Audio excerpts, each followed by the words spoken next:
Halo semuanya teman-teman. Mudah-mudahan suara saya nggak feedback ya, karena saya lagi pindah nih di tempat lain.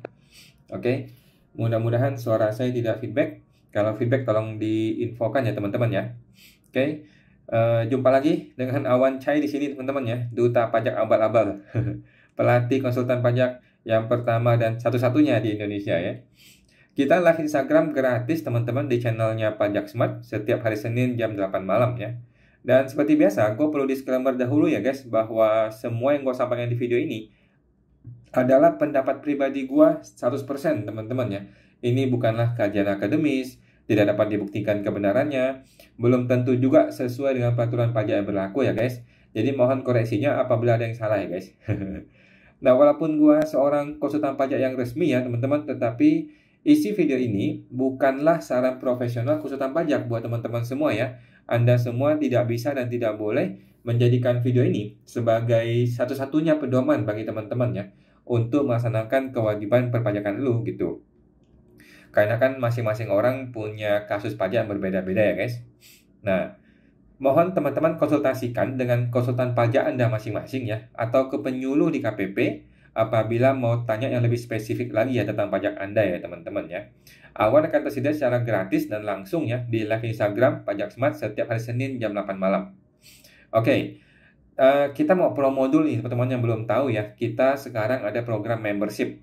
Bagi teman-teman yang perlu diskusi pajak atau akunting langsung dengan Awan, dapat langsung bergabung ya di program membership kita.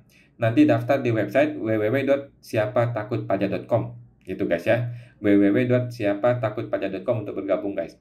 Ntar teman-teman akan tergabung dalam grup WhatsApp membership, kemudian bebas diskusi setiap hari ya di grup itu. Teman-teman juga kita akan bertemu secara langsung ya, secara online di setiap hari Jumat malam jam 8 malam ya. Kita bebas membahas kasus-kasus pajak ya teman-teman semua. Nanti membership ini bayarnya bulanan atau per tahun juga bisa. Nanti ada diskon khusus nih buat teman-teman untuk segera bergabung ya. Silakan bergabung di www.siapatakutpajak.com. Oke guys, itu guys ya. Sekarang kita akan informasikan dahulu ya informasi yang kita ketahui yang terbaru ini mengenai Cortex lagi ya, Cortex dan Cortex dan Cortex. Ini udah siap-siap nih Cortex nih, udah siap-siap launching nih ya. Jadi Cortex kata DJP, PKP itu harus upload perincian penyerahan faktur eceran. Ini maksudnya faktur pajak gunggungan kalau tidak salah ya. Mari kita baca. DJP mengatakan bakal mewajibkan pengusaha PKP untuk mengunggah rincian data terkait dengan penyerahan BKP atau JKP yang menggunakan faktur eceran. Ini kacau balau, ini bakal, percayalah sama gua, ini bakal kacau balau ya teman-teman ya. Bakal rusak serusak-rusaknya ini kalau dipaksakan cara seperti ini ya. Dalam webinar yang diselenggarakan oleh Asosiasi Emiten Indonesia, penyuluh pajak ahli Pratama ya, DJP Iqbal Rahadian menjelaskan bahwa kewajiban itu merupakan bagian dari Cortex ya. Kalau sebelumnya cukup teman-teman isi aja nih brutonya berapa, PPN-nya berapa di formulir AB ya sebagai faktur pajak gunggungan kan. Nanti di formulir yang baru tidak gitu lagi katanya. Nanti terkait pengisian detail kita akan ada isi di induk, upload perinciannya menggunakan XML. Oke. Pertanyaan gua teman-teman, apakah ada di antara Anda semua yang ngerti apa itu XML? Gua aja nggak ngerti ya. Emang gila ini orang-orang pajak nih bikin aturan kayak begitu ya. Iqbal pun menekankan menggunakan file format XML akan mempermudah PKP dalam mengunggah data perincian penyerahan. Bukannya makin mudah dong, makin susah dong. Memang ada teman-teman yang mengerti apa itu XML, gimana cara ngisinya? Nggak ngerti kan? Kita aja nggak ngerti, dia udah mau launching di Januari. Gimana coba? Template sudah disiapkan, tinggal di-download dan diisikan sesuai template yang disiapkan katanya. Bentuk filenya CSV tetapi XML, bukan CSV tetapi XML. Nanti akan ada aplikasi converter yang bisa dimanfaatkan. Jadi ada aplikasi lagi untuk mengconvert. Kacau balau yang udah, betul nih kata Pak Prabowo ya, udah yang sudah sulit kenapa mesti dibikin gampang? Yang sudah mudah tapi masih bisa kita persulit, kenapa mesti kita permudah terus gitu kan? Memang kacau ini orang pajak nih ya. Ngapain pakai gini-ginian? Sebagaimana yang diatur dalam peraturan terbaru bla bla bla. Dalam pasal 25 itu konsumen akhir adalah pembeli yang mengkonsumsi BKP yang dibeli secara langsung ya dan tidak menggunakan itu untuk kegiatan usaha. PKP yang seluruh atau sebagian penyerahannya adalah penyerahan BKP konsumen akhir dikategorikan PKP eceran ya. PKP eceran tidak ditentukan berdasarkan KLU ya, tetapi berdasarkan transaksi penyerahan BKP. Yang dimaksud dengan faktur eceran ialah faktur yang tidak mencantumkan identitas dan tanda tangan pembeli JKP atau BKP. Keterangan yang harus tercantum adalah nama, alamat, NPWP, dan bla bla bla ya. Itu tidak perlu. Sebagai informasi, DJP akan deployment atau memulai Cortex ya pada akhir tahun atau efektif 1 Januari 2025. Sudah ada PMK-nya teman-teman ya. Sudah ada PMK-nya yang berapa ratus halaman itu memang kacau balau ya. Oke. Jadi informasi aja ya buat teman-teman bahwa di masa depan nanti di Cortex nanti ketika kita bikin faktur pajak gunggungan, kalau zaman dulu kan kita tinggal isi nilai totalnya berapa, kemudian langsung diisi nilai PPN-nya. Kalau sekarang udah enggak. Kalau sekarang itu kita mesti isi detailnya nanti ketika Cortex ya. Tetapi detailnya bagaimana kita belum tahu, formatnya bagaimana kita nggak tahu ya. Jadi betul kata Pak Prabowo ya, kalau bisa kita bikin sulit, kenapa mesti dipermudah? Kalau yang sudah mudah bisa kita bikin sulit, kenapa mesti kita terus dipermudah? Kan gitu. Nah, benar kata Pak Prabowo ya. Yang udah gampang tinggal isi PPN digunggung, sekarang mau kita bikin sulit, mau kita persulit katanya. Memang benar ya, memang bagus ya. Bagus buat kami kalau tambah aja maksudnya. yang udah dibikin PPh final, sekarang mau dihilangkan PPh finalnya. Mau dibikin sulit, mau dibikin susah. Ya, begitulah ya. Sekarang pertanyaannya, memang Anda ngerti apa itu XML? Memang kita-kita ini ngerti apa itu XML? Nggak ngerti teman-teman ya. Kita ini nggak ngerti apa itu XML. Menyentuh aja nggak pernah gitu loh. Tahu aja nggak pernah. Sekarang dia mau pakai XML. Gimana ini? File Excel aja kita masih pusing-pusing kadang-kadang bikin rumusnya ya. Sekarang dia mau pakai XML. Datanya nggak jelas, formatnya nggak jelas, bagaimana, pelatihannya nggak ada ya. Nah, sekarang pertanyaan pentingnya adalah bagaimana mengubah dari sistem akunting internal orang kan beda-beda tuh. Ada orang pakai Accurate, ada orang pakai Journal ID, ada orang pakai Jahir, ada orang pakai development sendiri. Sistem akunting internal kita bagaimana mengkonvert kepada XML-nya si DJP. Kacau ini, kacau ya. Kacau. DJP mah nggak mau tahu ya. DJP mah nggak mau tahu. Pokoknya gue kasih file XML, lu mesti isi katanya. Kalau lu nggak isi, lu salah, kena denda. Gila memang ya. Jadi orang mesti ekstra belajar lagi, mesti cari tahu lagi, mesti bayar pegawai bahkan hanya untuk ngurusin begini-ginian ya. Memang kacau ya. Terus pertanyaan berikutnya, kalau perusahaan-perusahaan eceran full seperti Alfamart, Indomaret, gimana coba XML-nya? Gimana? Gimana coba? Indomaret, Alfamart gimana? Yang setiap 5 detik ada yang beli, tiap 10 detik ada yang beli, ganti beli. Gimana siapin XML-nya? Mampuslah mereka. Nanti kalau XML-nya nggak rapi, yang salah wajib pajak lagi. Pertanyaan gue yang terakhir, apakah peraturan ini sudah dibahas dengan wajib pajak? Dan kita nih, ada nggak dia bahas? Nggak ada bos, nggak ada. Nggak peduli itu Sri Mulyani. Apa WP keluhannya nggak peduli dia. Pokoknya kami bikin ini, lu masih ikuti katanya. Mampus kita. Apa itu file XML ya? Nggak jelas itu file. Gua aja nggak pernah lihat XML ya. File XML di Excel ya. Nggak pernah lihat gua. Pakai converter lagi dia nanti. Aduh, kacau. Ya, begitulah teman-teman ya. Kami konsultan pajak mah seneng ya. Karena kita bakal kebanjiran klien. Bercanda ya guys ya. Oke. Teman-teman, mudah-mudahan suara gua tidak feedback ya. Karena saya lagi di ruangan agak kecil ini. Mudah-mudahan tidak feedback. Ada pertanyaan pertama dari Ibu Gomez. Halo Bu Gomez, dividen USD beli SBN, dapat bunga USD. Bunga tersebut dipakai untuk konsumsi. Kalau dirupiahkan, kena capital gain atau kena pajak lagi kah? Oke, dividen USD beli SBN, kemudian dapat bunga ya. Nah, bunganya itu apakah kena pajak? Gitu kan? Kalau SBN-nya itu SBN US yang pakai dolar, setahu saya nggak kena pajak lagi, Bu. Setahu saya SBN yang pakai US dollar itu bunganya sudah tidak kena pajak. Setahu saya begitu ya. Lagi pula, kalau SBN itu kan normalnya adalah PPh final ya. SBN itu normalnya adalah PPh final. Kalau yang US dollar tidak kena PPh dan memang tidak perlu ada capital gain. Jadi tinggal dilaporkan di penghasilan lainnya yang tidak termasuk objek pajak. Kira-kira seperti itu. Oke, semua teman tuh Bu Gomez.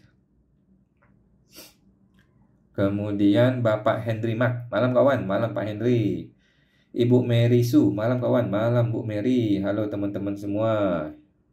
Kemudian Ibu Lisa Mona 1183. Malam kawan, malam Bu Lisa mau tanya, untuk edukasi Cortex sampai dengan kapan tiap KPP bedakah?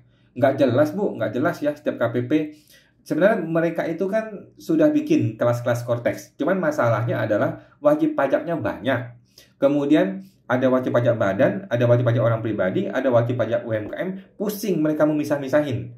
Kemudian pegawai pajak juga terbatas, ya kan? Kemudian orang pajak sendiri masih banyak nggak paham, gitu. Jadi ini masih kacau ini Cortex ini. Tetapi kantor pusat udah paksain harus di-play 1 Januari. Ya sudah, kita ikutin aja. Nanti bingung-bingung ya pelan-pelan lah, begitu ya Bu ya.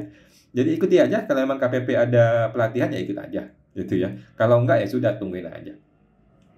Kemudian untuk nomor seri faktur pajak 2025 dari Cortex masih Enova, sepertinya masih Enova Bu ya, tetapi akan dibikin lebih mudah katanya. Jadi kita nggak usah minta-minta nomor seri lagi, ntar otomatis. Kalau nggak salah seperti itu ya. Jadi ketika kita bikin faktur pajak, ya sudah otomatis keluar gitu. Otomatis terbit nomor seri. Sepertinya akan seperti itu. Jadi nggak usah minta nomor seri, kemudian nomor seri habis tuh nggak usah takut seperti itu lagi. Jadi ketika kita bikin faktur pajak, langsung nomor seri keluar. Kira-kira seperti itu ya yang saya pahami ya. Mudah-mudahan nggak salah. Oke? Dan Cortex ini untuk semua WP, OP, juga badan, terima kasih. Jawabannya iya Bu, semua orang kena Cortex ya. Baik orang pribadi maupun badan, semuanya kena Cortex sama semuanya. Oke?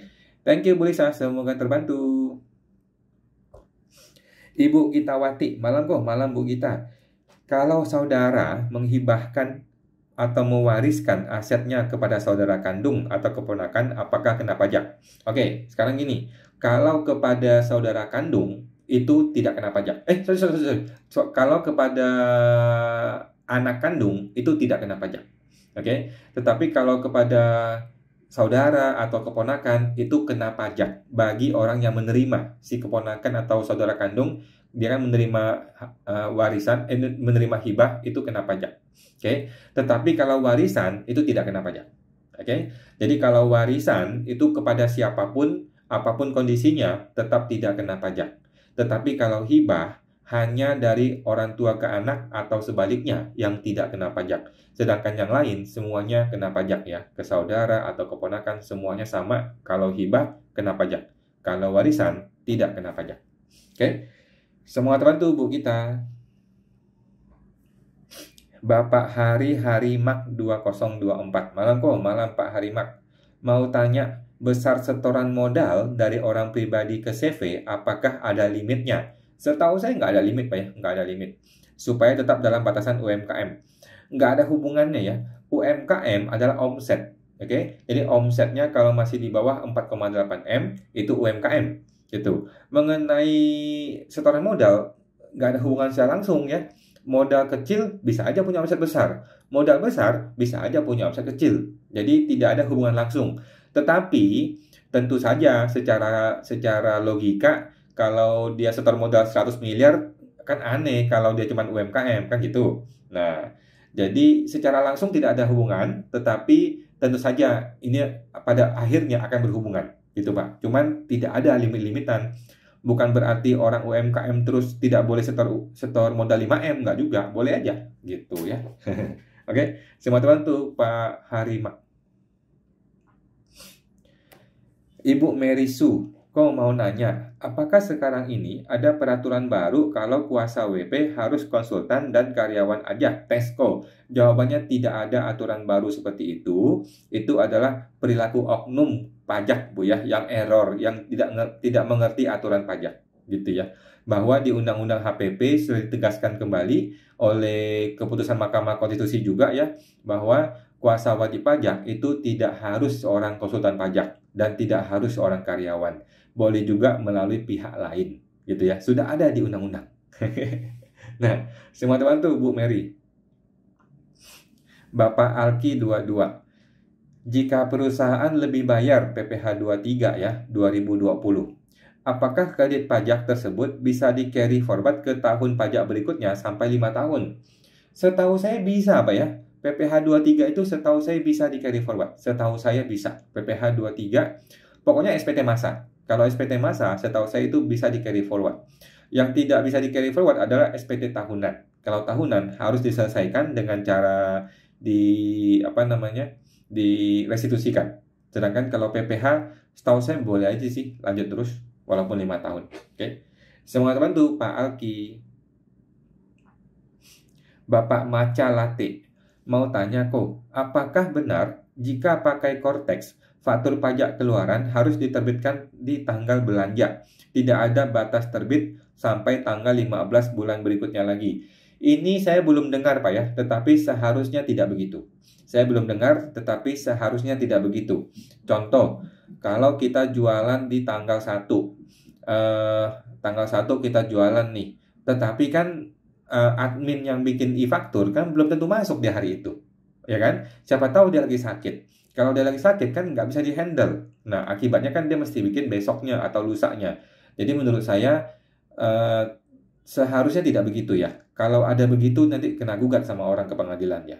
Saya rasa tidak seperti itu. Itu mah jangankan kita ya, orang pajak aja nggak sanggup. Coba deh lu bilang tanya ke orang pajak, apakah mereka menginput tiap hari data-data keuangannya? Rasa-rasanya enggak ya, pasti dikumpulin 2 hari sekali, 3 hari sekali, atau seminggu sekali gitu ya. Sama aja lah gitu. Jadi saya tidak mendengar itu, saya belum mendengar masalah itu Pak. Rasa-rasanya tidak akan seperti itu. Tetap akan ada batas lah sampai tanggal 15 bulan berikutnya untuk upload. Itu kan wajar lah ya, dikasih waktu orang untuk mengupload. Oke. Semua teman tuh, Bu Maca Latte. Ibu Gitawati, asetnya berupa rumah warisan dari orang tua, namun sudah atas nama saudara seorang diri. Oke, jadi gini Pak, Ibu, ini harus ditelusuri dari awal. Ini warisan dari si ayah, sudah atas nama si kakak. Sekarang si kakak mau bilang nih, bahwa ini bukan punya gua loh, bukan punya saya loh, ini punya papa, tapi kita bagi sekarang. Tapi saya cuma nitip nama saya saja, dan sekarang kita akan bagi kepada anak-anaknya, dan tetap diperlakukan sebagai warisannya si papa. Gitu Bu. Jadi mesti coba ngomong ke notaris, atau ngomong ke pengacara, atau konsultan pajak ya, bagaimana caranya.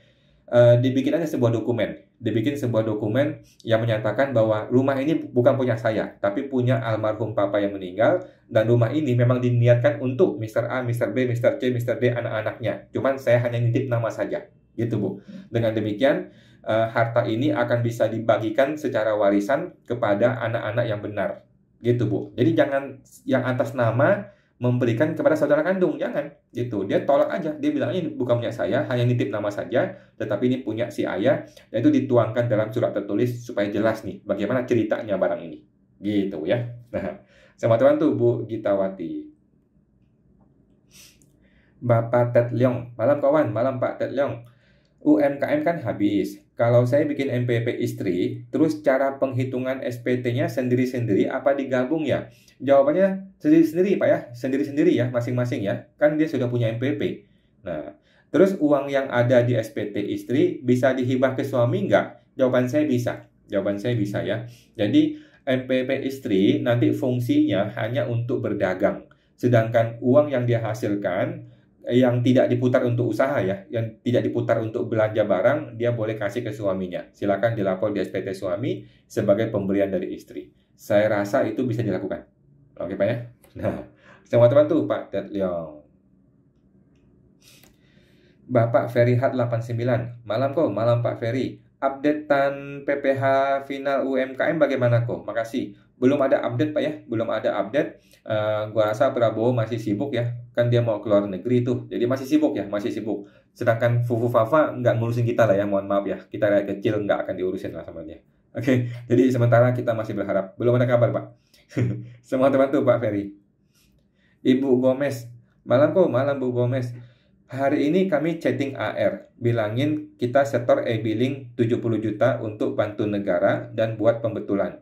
Maka cashnya di-close kan? AR jawab, nggak bisa Bu, tunggulah, aku buat otak-atiknya dulu, saranku. Nah, AR-nya betul Bu ya, AR-nya betul. Biarkan si AR yang kerja, kita nggak usah pusing. Biar dia yang kerja, biar dia yang tentukan mau bagaimana.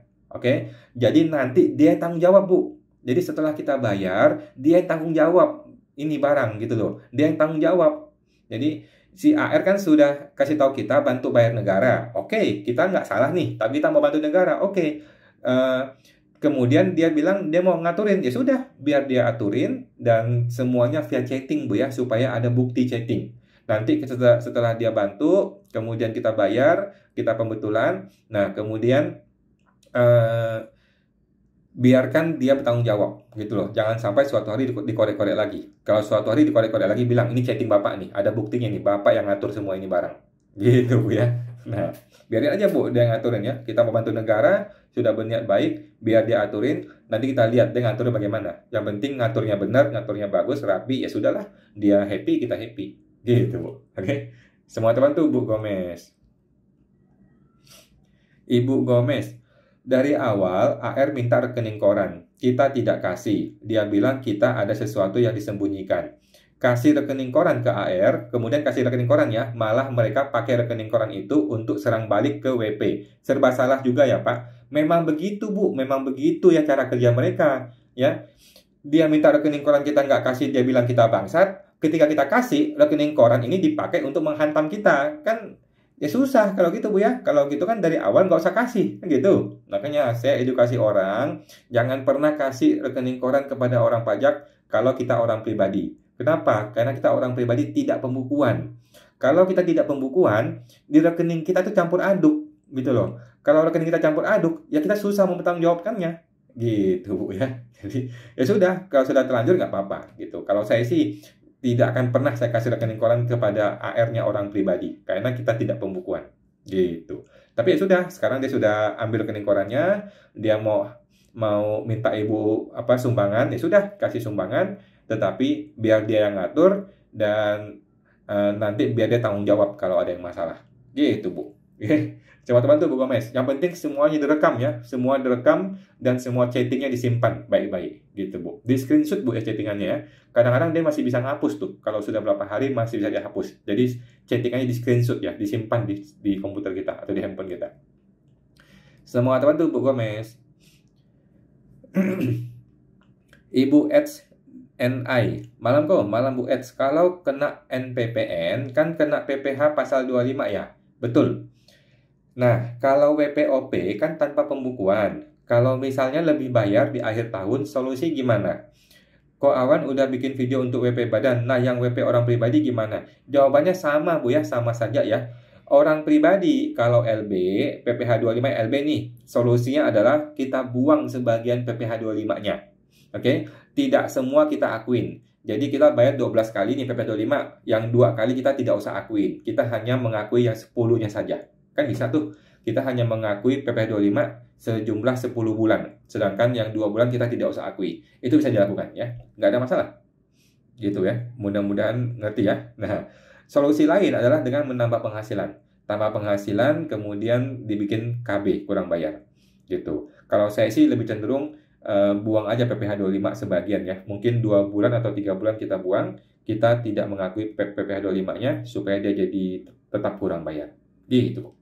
Semoga teman tuh Bu XNI. Bapak Mikodi 168. Malam kawan, malam Pak Miko, mau tanya. Selama ini stok barang di toko saya masukkan sebagai modal kode 019. Apa boleh kok? Boleh-boleh aja Bu, Pak ya, boleh-boleh aja. 019. Terus nota yang belum jatuh tempo, apakah sebagai utang ke supplier? Makasih kok. Betul Pak ya, betul. Cuman kalau saya biasa nggak lapor hutang piutang ya, karena kalau kita lapor hutang maka pihak supplier mesti lapor piutang, takutnya dia nggak lapor gitu ya. Kalau kita lapor piutang kan kita ada jualan belum diterima duitnya tuh, kita lapor piutang. Nah pihak sana juga mesti lapor hutang, takutnya dia nggak lapor, jadi repot. Jadi kalau saya orang pribadi itu hutang piutang dagang itu nggak saya laporkan gitu, karena saya anggap saling menutupi aja, hutang piutang saling tutup. Jadi saya nggak laporkan hutang piutangnya. Sedangkan stok barang tetap dilaporkan. Gitu Pak. Tetapi kalau Bapak tetap mau laporkan, itu betul ya, lapor sebagai hutang ke supplier. Tetapi ingat, pihak supplier juga mesti laporkan. Dan Bapak harus siap dengan detailnya kalau nanti ditanya sama orang pajak. Oke, sama teman tuh Pak Mikodi. Bapak JWXNYZ. Apa bedanya WP pribadi pembukuan dengan CV yang non-PKP? Berbeda Pak ya. Sebenarnya sih ya mirip-mirip aja. WP pribadi pembukuan dengan CV ya sama aja, sama-sama pembukuan kan. Cuman bedanya gini, kalau kita bikin CV ada pemisahan antara usaha dengan pribadi. Jadi kehidupan pribadi kita dengan CV itu terpisah. Sementara kalau kita WP pribadi tidak ada pemisahan kan, susah kan kita memisahkan kan antara usaha dengan pribadi. Nanti kita beli es krim, itu buat apa tuh? Buat usaha atau buat pribadi? Sedangkan kita wajib pembukuan kan? Kalau kita wajib pembukuan, maka itu masih di jurnal. Kalau di jurnal, jurnalnya kemana nanti? Nah, kemudian kita kita belanja ke pasar, kita nonton bioskop gitu. Nonton bioskop, itu kan uang keluar. Begitu uang keluar, harus di jurnal dong.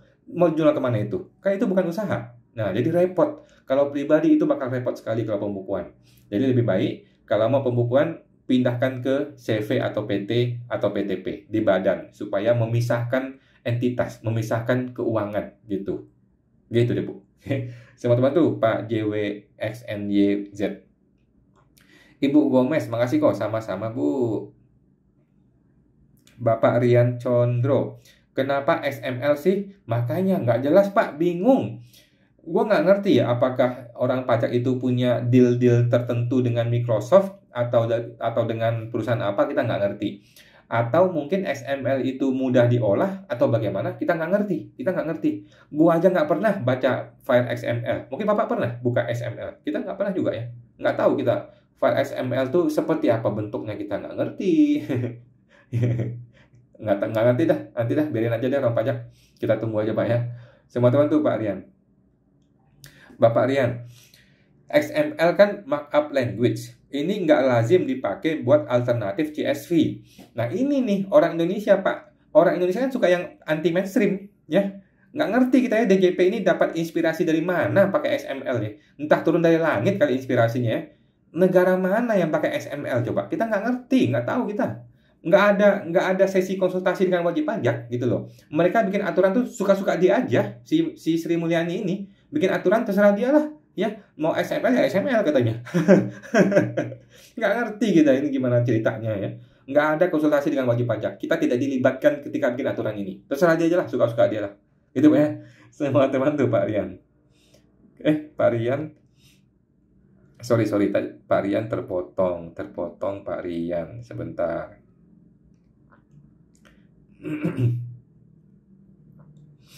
Tadi terpotong Pak Rian. Oke, Pak Rian. Lanjut Bapak Rian lagi. Biasa XML dipakai untuk website-website. Beda banget sama CSV ataupun Excel. Nah, kacau. Nggak ngerti Pak, kita Pak bingung kenapa Sri Mulyani pakai XML. Jangan-jangan dia nggak pernah buka XML dalam hidup dia. Sama kayak kita ya. Entah kenapa inspirasi dari mana ini negara pakai XML. Nggak ngerti gue Pak. Mohon maaf Pak ya. Memang bos-bos di sana terserah dia lah, suka-suka dia aja lah. Thank you Pak Rihan. Bapak Mikodi. Tanya lagi kok, orang tua telah meninggal, ada warisan. Saya tinggal di luar negeri, tidak punya NPWP. Bagaimana cara mengurusnya? Terima kasih kok. Oke, yang pertama adalah Bapak mesti menghubungi seorang notaris di Indonesia. Oke, mungkin coba tanya ke saudara Bapak yang terdekat dari rumah gitu ya. Carilah seorang notaris. Nanti notaris yang bantuin. Dia bikin legal formalnya, dia bikin surat-suratnya. Nanti bagaimana semua akan diurus oleh notaris Pak. Beres Pak. Jadi nggak usah pusing ya. Nanti notaris akan bikin surat warisan, kemudian bikin balik nama kalau perlu ke nama Bapak. Tidak harus punya NPWP kok ya. Tidak mesti punya NPWP. Yang penting punya KTP gitu ya. Nah, semua teman tuh Pak Miko. Bapak Riki Amdan. Kok bagaimana caranya mau lapor oknum AR dan kepala kantornya di KPK?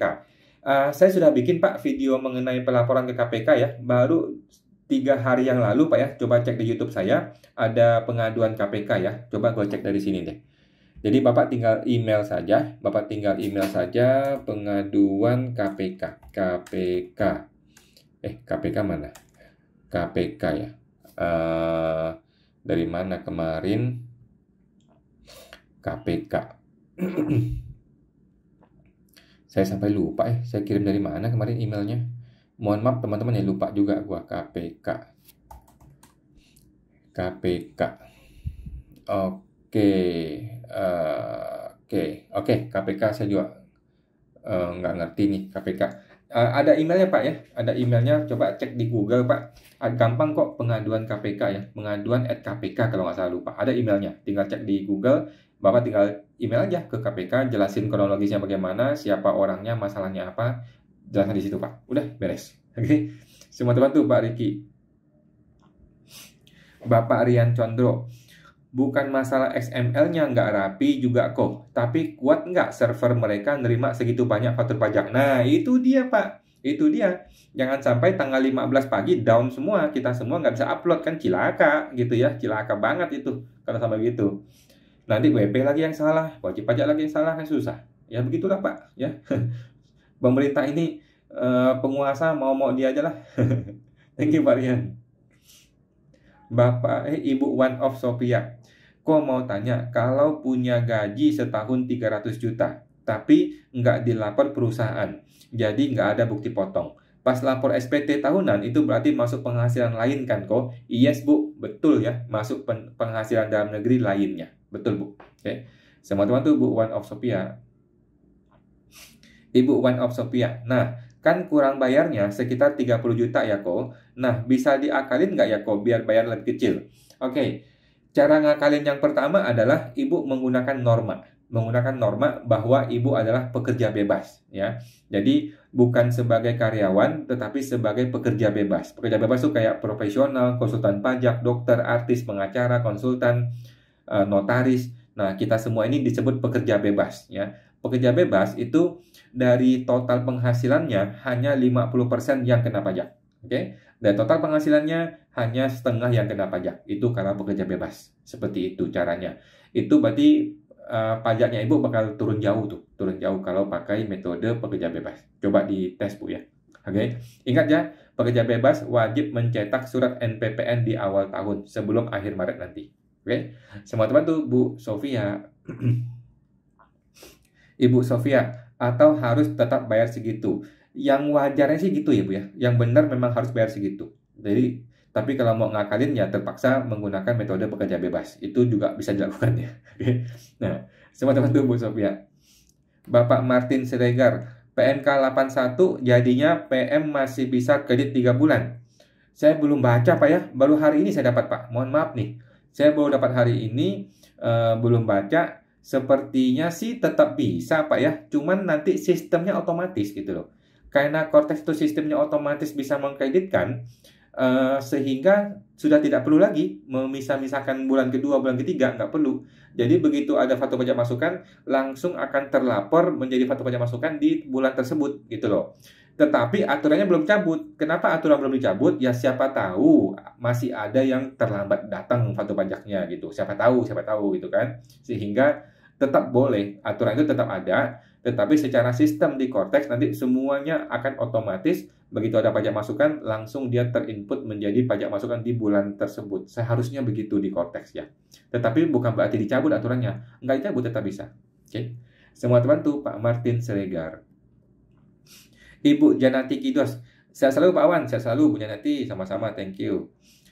Ibu Chief Sen Lin mau tanya kok, pajak UMKM 0,5% dan yang di bawah 500 juta tidak bayar pajak, itu berakhir di 2024, yang dilaporkan di SPT 2025 berarti masih bisa dipakai?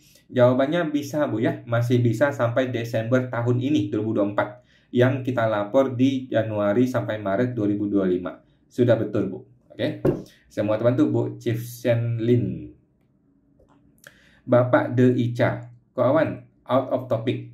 Rekomendasi software accounting yang tax friendly apa kok? Kalau saya sih pakai Accurate Bu ya, Accurate ID yang online. Kalau saya Accurate ID yang online, sama aja sih Bu, sama aja lah semuanya, Jahir atau Journal ID sama aja sih. Kalau saya kayak dari dulu pakai Accurate, jadi saya terbiasa dengan modelnya Accurate. Sekarang saya masuk ke online juga pakai Accurate, gitu Bu. Oke, teman-teman yang mau pakai software Accurate bisa trial 30 hari di website saya ya, pajaksmart.com/AOL, Accurate online ya. Nah, pajaksmart.com /AOL supaya bisa pakai Accurate gratis 30 hari. Thank you Bu Ica.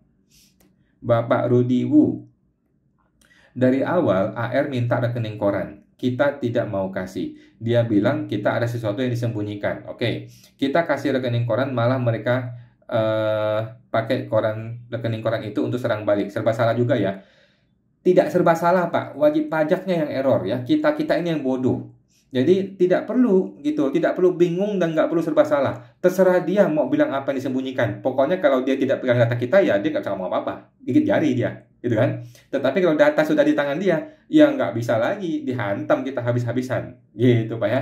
Jadi kalau dia tidak pegang data, dia mau marah-marah kayak terserah dia. Dia mau ngomel-ngomel, mau fitnah kita, terserah dia. Tapi kalau data sudah dia pegang, ya dia hantam kita, dihabisin gitu ya. Jadi menurut saya kalau orang pribadi yang tidak pembukuan, tidak perlu kasih data apapun ke AR. Tanya balik, AR punya bukti apa kalau saya bersalah? Jangan sembarangan nuduh saya ya. Kalau ada yang disembunyikan, nanti saya gugat loh. Gitu. Oke. Selamat teman tuh Pak Rudi. Bapak De Ica, makasih. Oh, makasih sama-sama. Ibu Gomez, bunganya dipakai untuk konsumsi. USD-nya ditukar ke rupiah. Rupiah ini kena pajak lagi kah? Saya rasa enggak, Bu. Ya, kalau dia bentuknya SBN-nya adalah SBN yang USD, seharusnya sudah tidak kena pajak. Karena memang SBN USD itu bunganya tidak kena pajak, gitu kan? Nah, nanti bunganya kalau dikonvert ke rupiah kemudian dipakai, ya saya rasa enggak ada masalah, enggak kena pajak.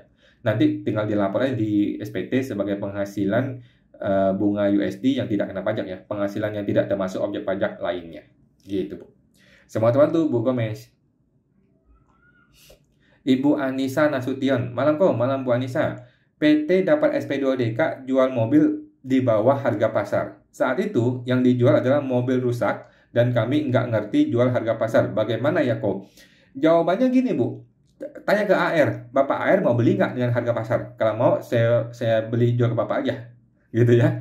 Tanya nih, jadi DJP apakah mau beli dengan harga pasar? Kalau mau saya jual ke Bapak, gitu aja. Ya saya tarik lagi barangnya, saya jual ke Bapak, gitu aja. Gitu, sembarangan ngomong itu AR. Nggak usah dengerin Bu, nggak usah dengerin. Jadi intinya adalah kita mau jadi orang jujur, kita mau jual apa adanya, kita mau lapor apa adanya. Kalau saya jualnya harganya 10 ya 10 gitu loh. Kalau lu bilang nggak sesuai harga pasar, itu kan kata lu gitu loh. Belum tentu pasarnya segitu waktu itu gitu loh. Kalau DJP mau beli seharga pasar ya saya jual sekarang, mau nggak saya jual harga pasar? Saya tarik lagi deh barangnya, saya jual ke Bapak aja gitu. Gitu ya, santai aja Bu Nisa, sudah betul Bu, ikutilah kondisi sebenarnya ya, jangan ikutin AR, nanti kalau ke harga pasar gimana, malah salah dong. Jadi yang sudah benar jangan dibikin salah gitu loh, sama si oknum AR gitu ya. Nah, semua teman tuh Bu Anissa. Bapak Rudi Wu, malam kok, malam Pak. Hari ini kami chat AR, bilangin kita setor yang tadi ya Pak ya, yang tadi ya. Oke, jadi sarannya adalah ikuti AR, yang penting angkanya masih sama 70 juta ya, ikuti aja AR dan semua chatting disimpan, di screenshot supaya ada buktinya ya. Nanti kalau ada masalah kita kasih lihat buktinya bahwa dia sudah menjanjikan, dia sudah ngaturin ini semua. Gitu Bu ya. Oke Pak ya. Oke. Lanjut Bapak RJN Temi. Kok mau tanya, kalau sudah berita acara apakah SP2DK sudah cash close? Jadi gini teman-teman ya. Berita acara SP2DK adalah tanda bahwa telah terjadi pertemuan antara wajib pajak dengan petugas pajak dituangkan dalam berita acara. Oke, berita acara SP2DK bukanlah jaminan bahwa kita tidak akan kena SP2DK lagi di tahun tersebut. Berita acara SP2DK bukanlah jaminan bahwa kita tidak akan kena pemeriksaan di tahun tersebut. Gitu. Jadi berita acara adalah sebuah surat untuk menunjukkan bahwa telah terjadi pertemuan dan apa yang dibahas di pertemuan itu, apa kesepakatannya tertuang di situ. Gitu Bu ya, Pak ya. Nah, jadi BA SP2DK bukanlah pertanda bahwa SP2DK itu sudah aman, bukan pertanda itu, bukan ya. Dan bukanlah bertanda atau jaminan kita tidak akan diperiksa, enggak juga. Masih bisa diperiksa, masih bisa kena SP2DK lagi. Gitu Bu ya. Jadi BA ya BA aja udah, kita simpan di rumah udah. Bukan berarti kasus ini kemudian tidak akan diobrak-abrik lagi, enggak juga. Belum tentu. Bisa terjadi, bisa enggak. Gitu ya. Teman-teman tuh Pak Ibu RJN Temi. Kemudian Bapak Yulsemo. Malam Pak Yulsemo. Jika aset rumah Bapak diwariskan ke anak 2024, namun belum balik nama dan tidak ada akte waris. Di SPT, nanti lapornya sudah dikeluarkan asetnya atau tidak dikeluarkan. Menurut saya dikeluarkan Pak ya. Jadi tidak usah nunggu balik nama. Langsung itu barang diakui di SPT anak dan dikeluarkan dari SPT ayah. Oke, masalah akte warisan itu mesti dibikin. Coba deh ngomong ke notaris, mau dibikin akte warisannya. Supaya apa? Supaya jelas ini barang punya siapa nanti. Setelah almarhum meninggal, apakah ke Mr. A atau Mr. B atau dibagi dua atau bagaimana, supaya ada dokumen tertulis supaya jelas gitu ya. Sebisa mungkin seperti itu Pak. Oke, nah sama teman tuh Pak Yusemo. Ibu Anissa Nasution, sekarang sama aja mau LB dan KB tetap kena periksa. Kalau KB tetap dapat SP2DK. Setuju Bu ya, setuju ya. Karena negara lagi butuh duit, gitu loh. Negara lagi butuh duit. Kepada siapa lagi kalau bukan kita? Gitu kan? Siapa lagi yang mau digencet kalau bukan kita? Siapa lagi? Ya, sudahlah. Kalau emang kita salah, kita tanggung jawab, kita bayar pajaknya. Kalau emang kita benar, ya menurut saya nggak perlu bayar pajak. Gitu ya. Kita boleh kok bertahan dan kita boleh kok melawan. Kalau emang kita tidak salah. Gitu Bu ya. Kalau Ibu berniat baik mau nyumbang ke negara, boleh silakan menyumbang kalau mau. Gitu. Oke, intinya sih kita tidak perlu menyalah-nyalahkan petugas pajak. Memang itu tugas mereka. Memang mereka digaji, dibayar pakai uang kita untuk menghantam kita. Memang begitu tugasnya mereka. Gitu ya. Kita maklumi aja. Memang tugas dia begitu. Oke. Nah, semua bantu Bu Anissa. Bapak Dedi Cia. Malam kok, malam Pak Dedi. Kalau beli emas, gimana cantumkan di SPT? Perlukah tulis berapa gram, nilai beli setara uang kas? Thanks. Jadi gini, emas itu sudah punya kode khusus Pak ya. Kodenya 05 berapa gitu ya, namanya logam mulia. Jadi emas sudah ada nomor khusus namanya logam mulia. Kemudian apakah perlu tulis berapa gram? Menurut saya perlu. Kenapa? Karena ketika kita jual akan tertulis kan berapa nilai jualnya. Jadi penting juga untuk menulis berapa nilai gramnya. Oke, nilai belinya berapa, per gramnya berapa. Supaya nanti ketika kita jual tahu berapa keuntungannya. Oke, cuman kalau saya Pak, kalau saya di klien-klien saya cenderung adalah yang namanya emas semua saya lapor sebagai setara kas atau uang tunai. Kenapa? Karena saya tidak mau kena masalah ketika nanti penjualan. Banyak sekarang orang kena masalah gara-gara penjualan emas gitu. Jadi saya nggak mau pusing. Pokoknya kalau ada beli emas, saya lapor sebagai uang tunai atau setara kas lainnya. Jadi setara kas itu adalah tempat buang sampah yang namanya emas, kemudian barang antik, kemudian perhiasan, kemudian pokoknya barang-barang yang nggak jelas ya. Uang tunai juga di situ, kemudian campuran antara barang dagang juga di situ. Pokoknya saya campur semua di setara kas lainnya untuk barang-barang termasuk emas gitu. Karena kita tidak mau kena masalah dengan capital gain nanti. Tetapi kalau Bapak tanya yang benar bagaimana? Yang benar adalah sudah ada kategori khusus namanya logam mulia. Laporkan di situ dan perlu untuk mengisi berapa gram, berapa rupiah per gramnya. Oke, selamat teman tuh Pak Dedi Cia. Kemudian Bapak Kaleb Malang, kok mau tanya, kalau kita kasih sumbangan, misalnya kepada yayasan, apakah bisa mengurangi pajak? Nggak bisa Pak, nggak bisa ya. Kalau mau dilaporkan, apakah butuh bukti atau dilaporkan saja? Nggak bisa Pak, nggak bisa ya. Jadi kalau kita mau nyumbang, udah tidak usah berpikir untuk sumbangan ini untuk mengurangi pajak, nggak usah. Kita kan mau niat baik, mau nyumbang, ya sudah. Kita punya niat baik, nyumbang, udah nyumbang aja. Tidak usah berpikir sumbangan ini bisa mengurangi pajak gua, bisa jadi biaya di perusahaan, nggak bisa Pak, nggak bisa, nggak usah. Jadi biarkanlah ini menjadi sumbangan yang baik, yang murni ya. Tidak perlu ada embel-embel untuk mengurangi pajak. Gitu aja Pak. Karena memang secara pajak tidak bisa ya. Semua teman tuh Pak Kaleb Malang. Kemudian Ibu Heni Gun. Malam kok, malam Bu Heni. Kalau perusahaan bayar parkir langganan untuk kendaraan karyawan, kantor ada di komplek ruko. Lebih baik dimasukkan ke badan langganan atau beban kendaraan bermotor. Bebas aja Bu, bebas ya. Itu kan masalah internal ya, internalnya kita. Terserah, Ibu mau sebut dia biaya langganan, boleh. Ibu mau sebut dia beban kendaraan bermotor, boleh. Ibu mau sebut dia beban parkir, boleh. Biaya parkir kan boleh juga, lebih jelas lagi. Nggak ada masalah Bu. Cuma menurut saya yang namanya beban itu ya lebih jelas lebih bagus ya, lebih jelas lebih detail akan lebih bagus. Jadi kalau emang bisa biaya parkir akan mungkin lebih cocok ya biaya parkir gitu Bu. Jadi itu masalah akunting internal aja, nggak ada masalah. Oke. Semua teman tuh Bu Heni Gun. Bapak Henry Mark, kawan, apabila istri belum punya MPWP, tapi MPWP suami sudah 7 tahun, jadi tahun depan pakai MPWP istri untuk ikut UMKM. Apakah bisa dan caranya bagaimana? Menurut saya bisa, Pak ya. Menurut saya bisa, nanti di awal Januari bikinlah MPWP istri. Oke, awal Januari bikinlah MPWP istri, kemudian istri mulai berdagang UMKM mulai Januari. Udah, sesimpel itu Pak ya, sesimpel itu, semudah itu. Nanti si istri kalau mau boleh cetak yang namanya PPH final UMKM. Oke, kalau mau, tetapi tidak wajib sih gitu. Istri boleh pakai lagi selama 7 tahun yang akan datang. Bebas. Oke. Selamat bantu Pak Henry. Bapak Ibu Chifsen Lin, malam mau tanya kok. PPH 0,5% tidak perlu bayar itu berakhir 2024. Yang dilaporkan di SPT 2025. Oh, tadi sudah Bu ya, tadi sudah ya. Bisa ya. Jadi PPH final tetap sampai Desember 2024. Betul. Kemudian Bapak Ali Wijaya 588 mendirikan CV atas nama 2 orang. Orang ke-1 99% dari modal disetor. Orang kedua 1%.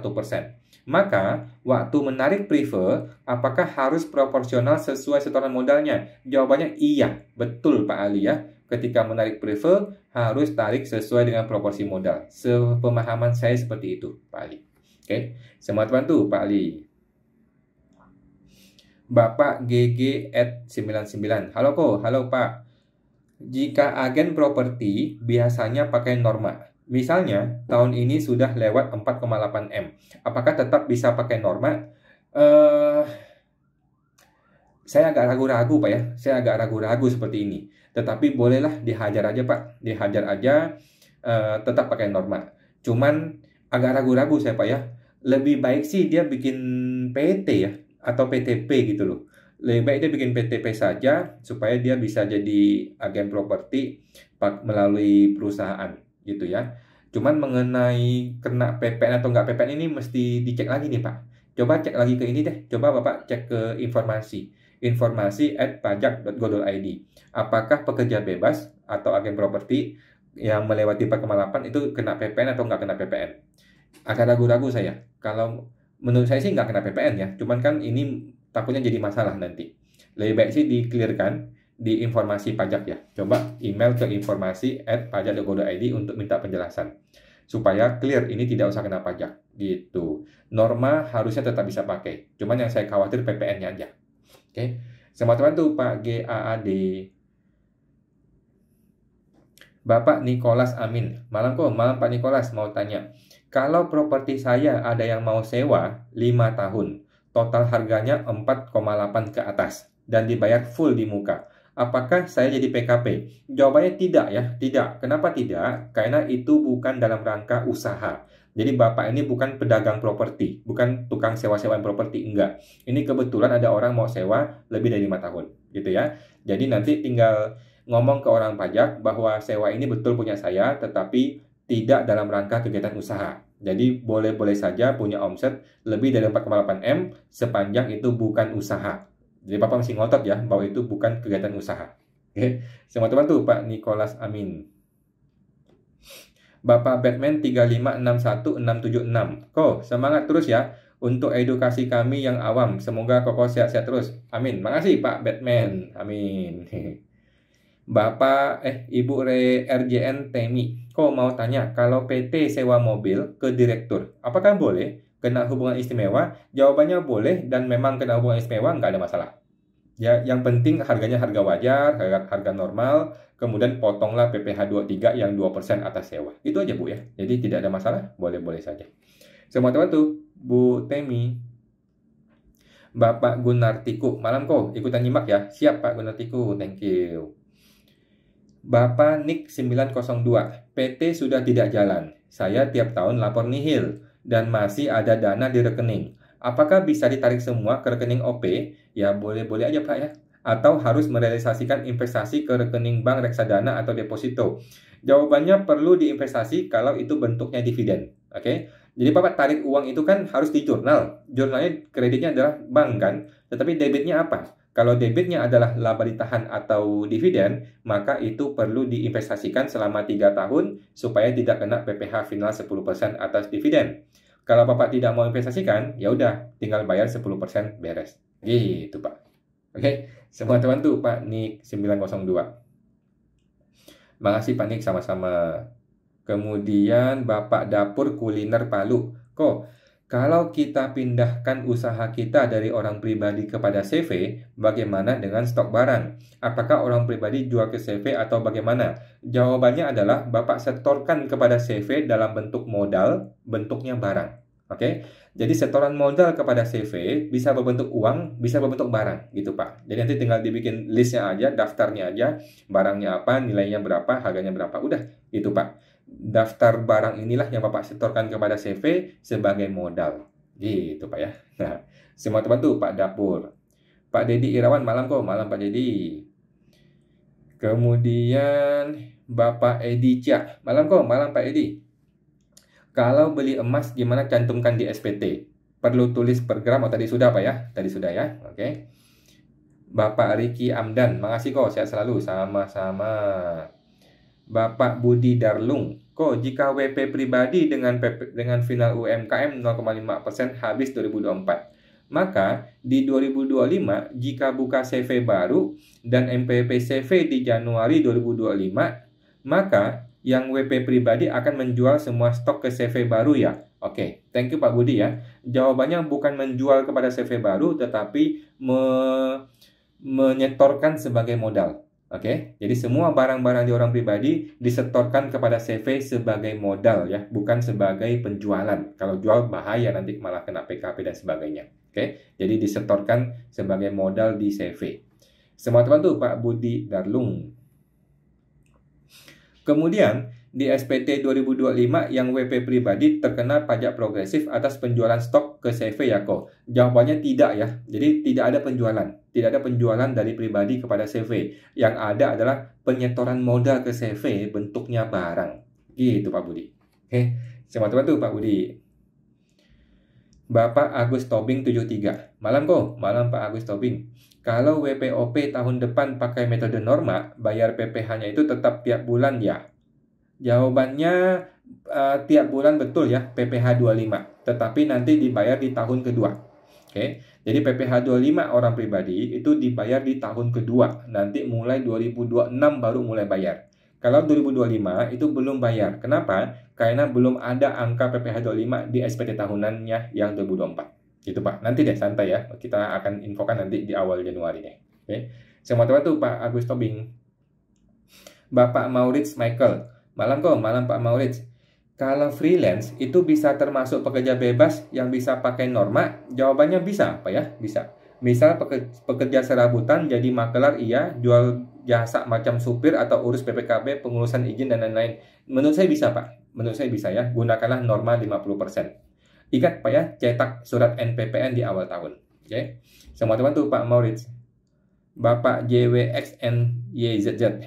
Apakah bisa buat CV saat ini pakai nama suami istri? Setahu saya sudah bisa Pak ya. Coba ke notaris. Coba konsul ke notaris. Setahu saya sudah bisa dibuat CV atau PT pakai suami istri. Setahu saya sudah bisa.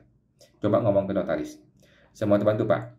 Lanjut Pak Ilhan Jaya. Malam kawan, malam Pak. Sekarang MPP SPT suami. Kalau UMKM final tidak perpanjang, buat MPP istri. Tapi daftar kekayaan suami dan istri sudah tercantum di suami. Jadi, apakah setelah istri punya MPP, nanti kalau buat SPT gimana? Oke, jadi gini. Menurut saya nih ya, menurut saya ya. SPT suami itu mencantumkan semua harta suami dan istri kecuali barang dagang. Oke, di SPT suami mencantumkan semua harta suami dan istri kecuali barang dagang. Kemudian di istri, di SPT istri ini, laporkanlah hanya barang dagang saja dan mungkin uang-uang untuk perputaran usaha. Sedangkan semua hasil usaha dan harta-harta lain digabung di SPT suami. Oke, ini supaya apa? Supaya mudah, supaya nggak pusing yang mana harta suami, mana harta istri ya, biar nggak bingung. Jadi cukup di istri hanya lapor hartanya si istri itu aja, gitu. Ya, yang barang dagangnya aja. Setahu saya begitu ya pemahaman saya. Oke, semua teman tuh Pak Hanjaya. Bapak JWX Ko, kalau awal tahun depan pakai CV, kapan waktu yang tepat buat CV? Menurut saya awal tahun aja Pak, awal tahun Januari, bolehlah Januari, berarti kan efektif di Februari, gitu. Januari efektif Februari, berarti kan orang pribadi masih dagang di Januari ya, 1 bulan nggak apa-apa lah, gitu ya. Teman-teman tuh Pak JWX. Bapak Chief Senlin, berarti pada saat 2025 yang baik dipakai norma pencatatan atau pembukuan ya kok. Norma pencatatan Pak ya. Jadi kalau mau orang pribadi maka pasti pakai pencatatan. Tidak bisa pembukuan kalau orang pribadi. Kalau mau pembukuan maka gantilah menjadi badan PT, PTP atau CV. Gitu Pak ya. Orang pribadi tidak bisa pembukuan, susah sekali. Jadi kalau mau orang pribadi maka pencatatan. Kalau mau pembukuan berarti pindah ke badan. Nah, semua teman tuh Pak Chief Senlin. Bapak Maurits Michael, satu lagi kok, kalau usaha material itu baiknya pakai norma atau pembukuan. Soalnya kan omset material besar, untungnya kecil, trim sebelumnya kok. Menurut saya pembukuan Pak ya, kalau bisnis yang omsetnya gede tapi profitnya kecil, itu perlu pembukuan. Kenapa perlu pembukuan? Supaya nanti datanya itu rinci. Supaya tidak ada masalah ketika ketemu orang pajak. Menurut saya begitu, sih Bu ya. Nah, sama teman tuh Pak Maurits. Bapak Hanjaya, Ibu ya. List harta yang nama istri tapi sudah ada di SPT suami, apakah dibiarkan saja? Jawaban saya iya, dibiarkan saja. Jadi semua harta punya istri maupun punya suami gabung saja ke SPT suami.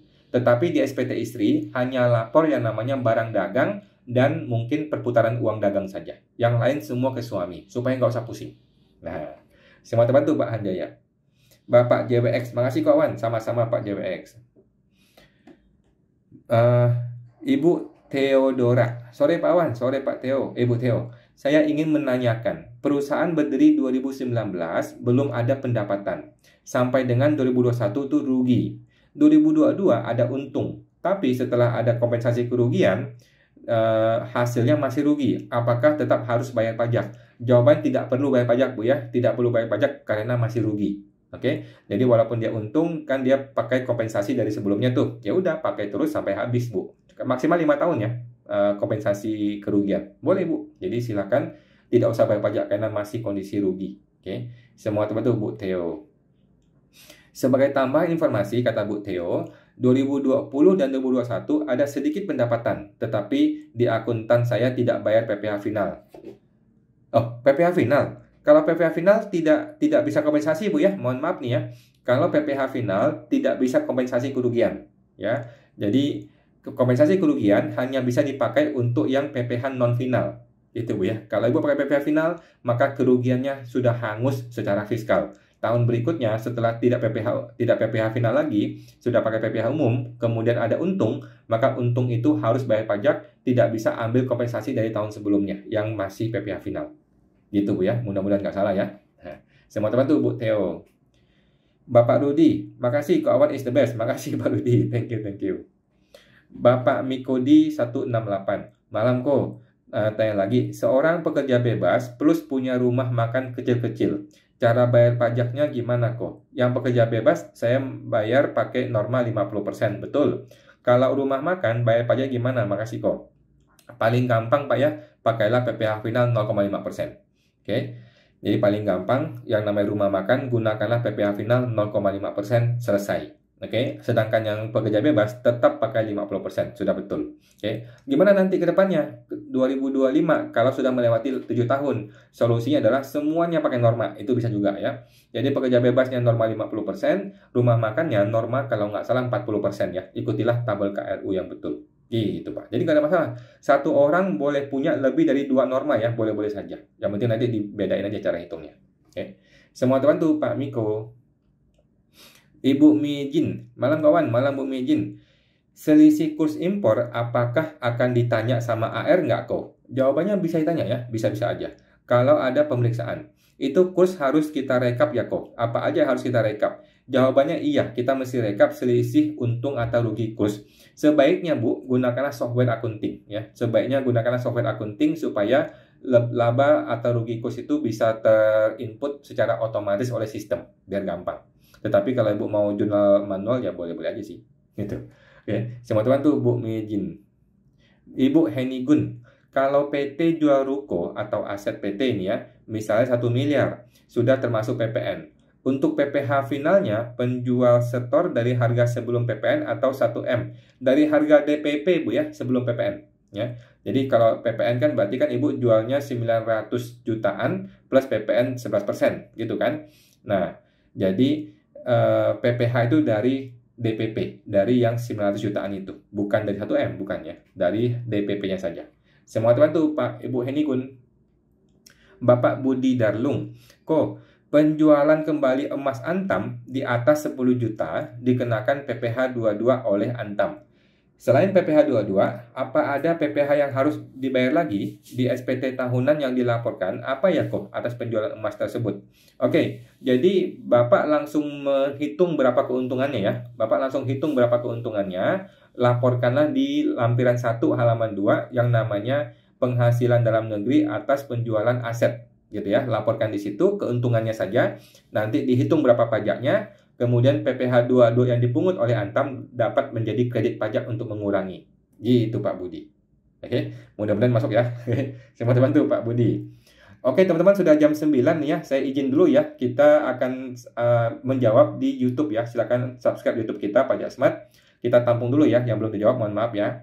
Ada Bapak Yulsemo, kemudian ada Bapak Ibu Theodora lagi, kemudian Bapak Budi Darlung, kemudian Ibu One of Sofia, kemudian Bapak Budi Darlung, kemudian Bapak Bong Perdi, kemudian Bapak Bong Perdi, kemudian Ibu Rani Ang 26, Ibu Reni Etemi, kemudian Bapak Maca Latte, kemudian Ibu Anissa Nasution, kemudian Ibu Anissa Nasution, Bu Mary, kemudian Bapak Yul Semo, kemudian Bapak Joko Bun, kemudian Pak Budi Darlung, kemudian Ibu Hanjaya, Bapak Nebukadnezars, Bapak JWX, kemudian Ibu Mijin, kemudian Bapak Himak, kemudian Bapak Henry Wijaya Kusuma,